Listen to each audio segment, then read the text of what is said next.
Il est évident que ça se terminera un jour par un gouvernement mondial équilibré, démocratique, qui mettra en place des règles, qui dominera le système financier, ne sera pas dominé par lui. Tout ça aura lieu. Les plus jeunes dans cette salle le verront. Comme il y a une monnaie européenne, il y aura une monnaie mondiale, il y aura un revenu minimal mondial. Tout ça existera.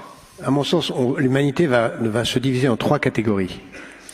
Les nomades de luxe, qui disposeront de tous les outils de la liberté, et dont on vient de parler, y compris de la liberté génétique, de devenir un autre. Ceux-là, ils vont être peut-être 100 à 150 millions, ils auront tous les moyens du mouvement absolu, déraciné, libre, mais la liberté, le déracinement sera un luxe et non pas une souffrance. À l'autre bout, il y aura 5 à 6 milliards de nomades de misère qui seront obligés de bouger de la campagne à la ville, d'une ville à l'autre, simplement pour trouver à manger.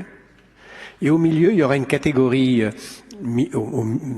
centrale, une sorte de classe moyenne, qui vivra dans l'espérance illusoire de rejoindre les nomades de luxe et dans la terreur réelle de basculer dans l'infranomadisme.